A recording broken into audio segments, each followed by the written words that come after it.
Sejak 1 Mei 1963, saat Irian Barat secara resmi diserahkan kepada Republik Indonesia melalui UNTA, United Nations Temporary Executive Authority, luka-luka sejarah mulai terbuka. Tidak semua orang senang, tidak semua percaya. Namun sejarah tidak meminta persetujuan semua orang. Sejarah hanya menuntut konsistensi. Puluhan tahun berlalu, dan dunia masih saja menyebut Papua sebagai daerah konflik. Seolah konflik adalah identitas, bukan akibat. Padahal, konflik di Papua bukanlah status permanen. Ia adalah gejala dari perebutan makna antara nasionalisme dan kepentingan.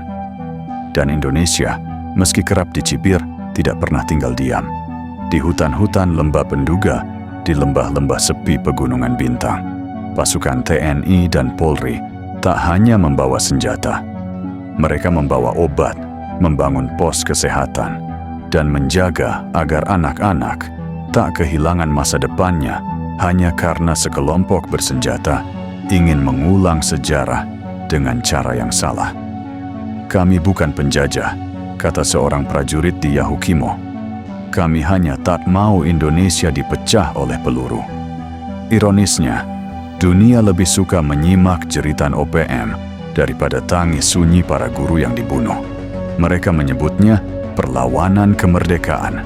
Kita menyebutnya pembantaian warga sipil. Kalau mereka benar ingin merdeka, kenapa kami yang jadi korban? Tanya Elizabeth, guru SD yang kehilangan suaminya dalam serangan di Intan Jaya. Pertanyaan yang tak pernah dijawab oleh para pengagum separatis di luar negeri. Ketegasan Indonesia bukan tanpa dasar. Tidak semua yang menolak negara berhak dianggap korban. Ketika senjata digunakan untuk menebar ketakutan, maka negara wajib hadir dengan ketegasan.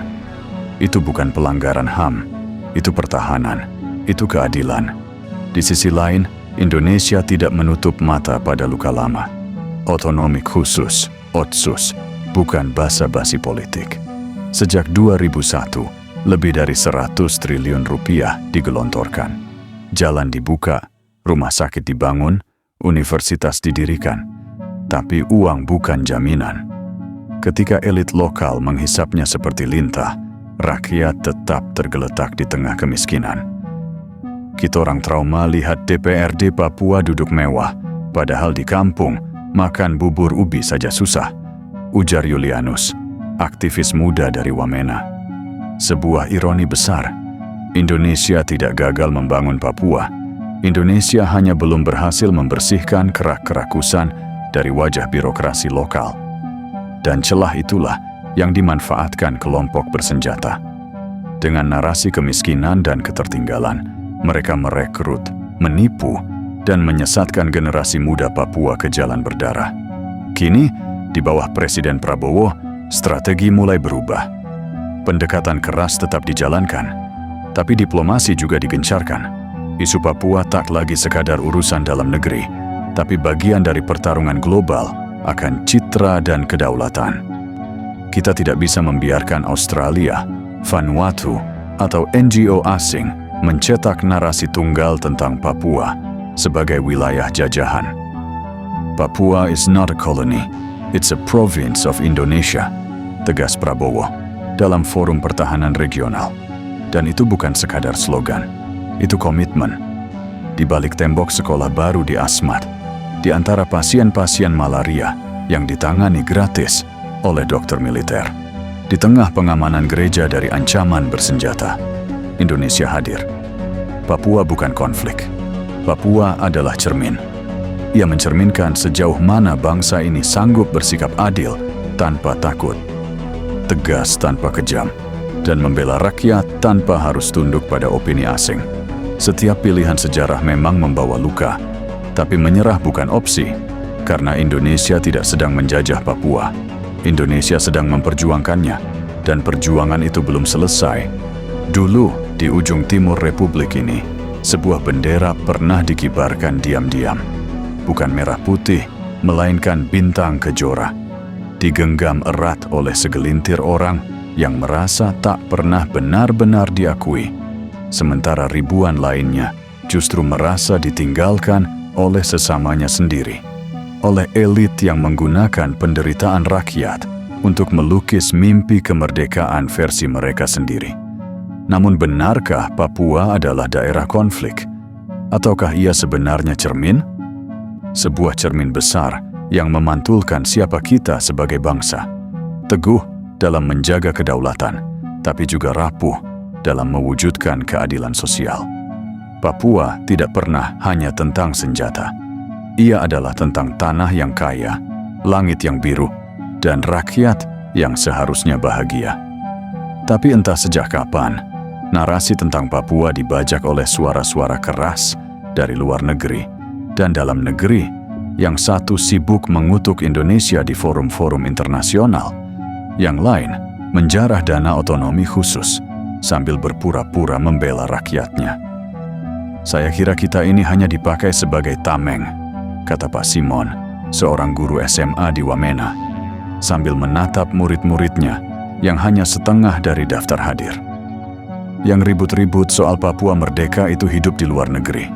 Anak saya malah ditembak oleh KKB, bukan oleh tentara. Ironi. Sangat besar. Indonesia memang bukan malaikat. Ada luka lama di Papua, ada trauma yang belum selesai. Tapi harus diakui dengan jujur, Indonesia tidak pernah tinggal diam. Puluhan triliun digelontorkan lewat otonomi khusus. Jalan Trans Papua dibangun, rumah sakit, pelabuhan, sekolah. Bahkan saat aparat diserang dan dibunuh, negara tetap datang membawa beras, bukan bara. Kalau Indonesia menjajah, mana mungkin kami sekolah gratis? Ujar Maria, mahasiswa asal Yahukimo yang kini kuliah di Jakarta. Saya tahu sejarah, tapi saya juga tahu kenyataan. Kini, di era Prabowo, pendekatan terhadap Papua mulai menampakkan watak baru. Lebih terukur, tidak reaktif. Militer tetap siaga, tapi diplomasi juga jalan. Tidak semua suara sumbang dibalas dengan peluru, tapi juga dengan proposal, forum, dan fakta. Karena perang hari ini bukan hanya di hutan, tapi juga di ruang-ruang sidang PBB, di media sosial, dan di konferensi HAM internasional. Indonesia must wake up. We can't let the narrative be hijacked by those who've never set foot in Papua. Ujar seorang diplomat senior dalam diskusi tertutup di ASEAN. Tegas, tapi letih. Karena Indonesia selalu diminta membuktikan diri. Seolah bukan Papua yang harus diberi kesempatan untuk jujur. Siapa sebenarnya yang menyengsarakan mereka? Banyak yang ingin menggambarkan Papua sebagai korban. Tapi korban dari siapa? Dari Indonesia atau dari elit lokal yang membeli rumah di luar negeri dengan uang rakyat? Dari aparat yang membangun pos keamanan atau dari pemberontak yang membakar sekolah dan menyandera guru? Pernahkah kita bertanya, jika Papua merdeka, apakah rakyatnya akan merdeka juga? Atau justru jatuh ke dalam lubang oligarki baru? Hanya kali ini bukan Jawa yang berkuasa, tapi segelintir tuan tanah bersenjata? Sebuah pertanyaan yang pahit, tapi harus ditelan.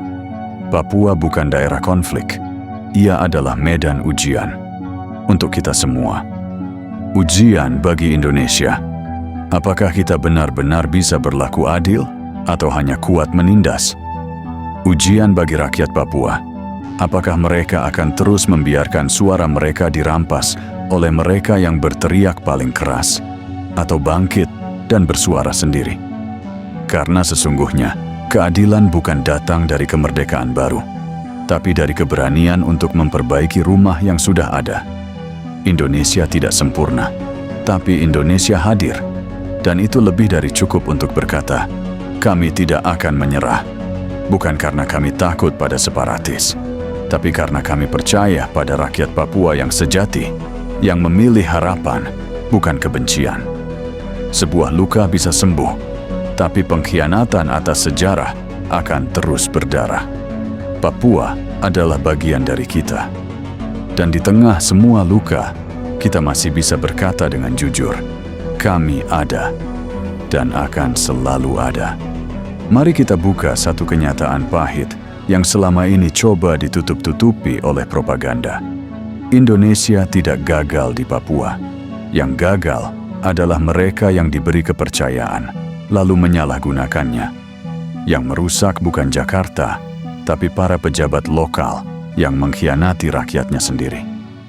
Dan lebih dari itu, kerusakan itu diperparah oleh tangan-tangan asing yang menari dalam bayang-bayang, membakar semangat separatisme sambil menangguk keuntungan dari kekacauan.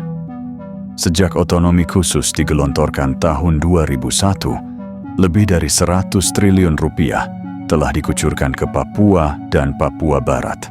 Uang sebanyak itu bisa membangun ratusan sekolah, rumah sakit, dan jalan lintas pulau. Tapi kemana perginya? Beta Seng pernah lihat kantor baru dari dana Otsus, ujar seorang warga di Nabire saat ditanya tentang hasil pembangunan. Yang naik rumah mewah cuma bupati, gubernur, pejabat daerah. Mereka yang berteriak paling lantang soal penindasan, tapi hidup dalam kemewahan yang dibangun dari penderitaan. Mereka duduk di hotel bintang 5 di Jakarta sambil menyebut rakyat Papua ditindas, sementara warga di kampung tak punya air bersih.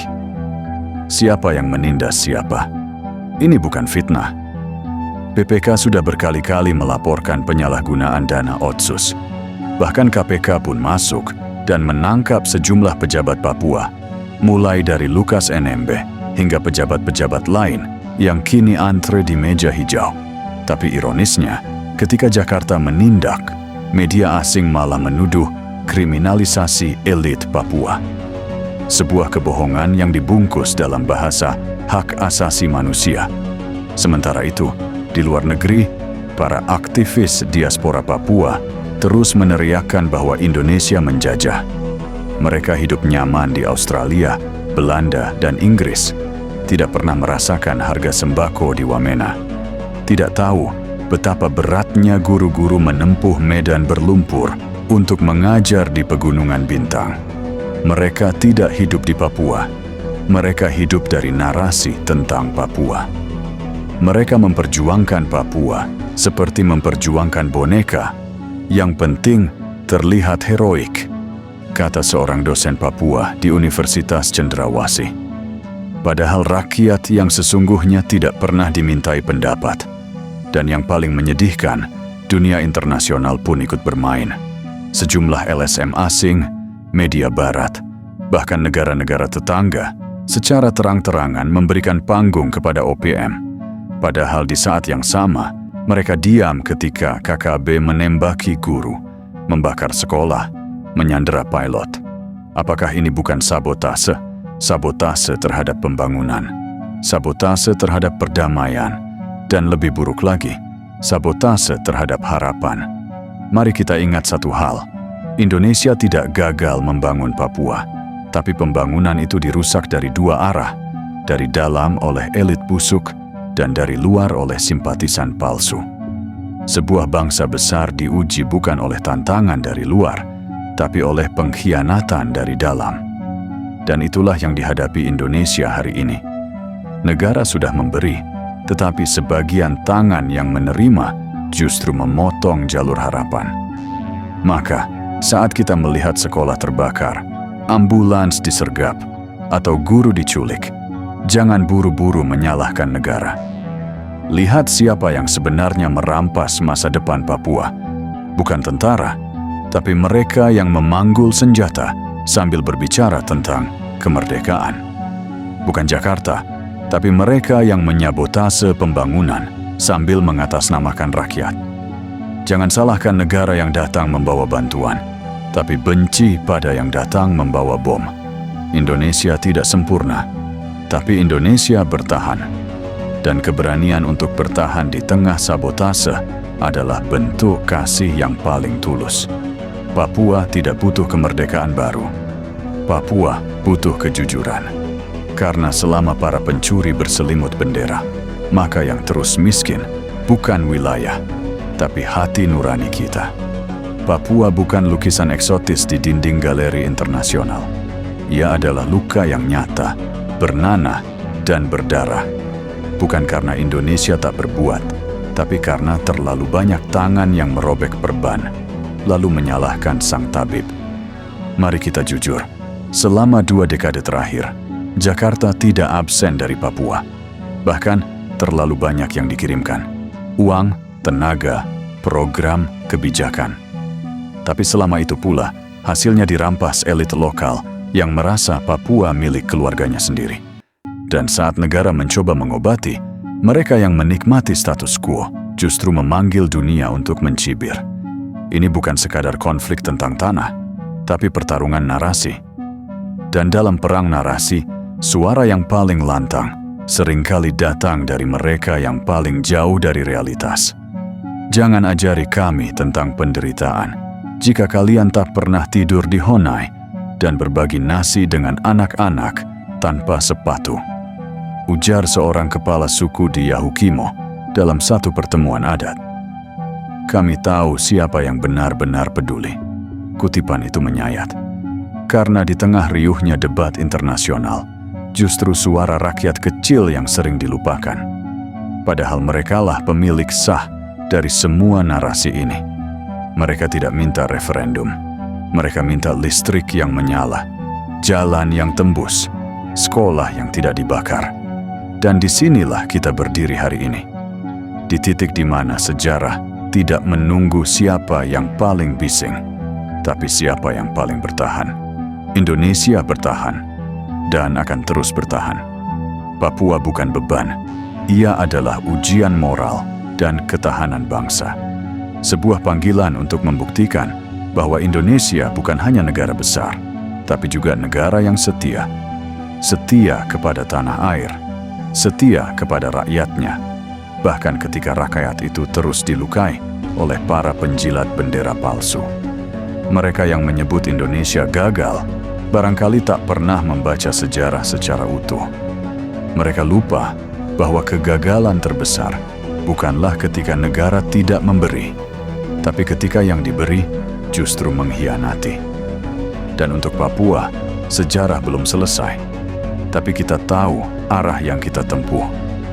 Kemerdekaan bukanlah hak yang bisa dipalsukan oleh senjata, tapi tanggung jawab yang dibuktikan dengan kerja dan setia. Indonesia sudah memilih untuk setia. Kini saatnya Papua memilih. Mau bersama yang membangun, atau ikut mereka yang membakar. Karena dalam sejarah, selalu ada batas antara pejuang dan perusak. Dan batas itu kini sudah sangat jelas.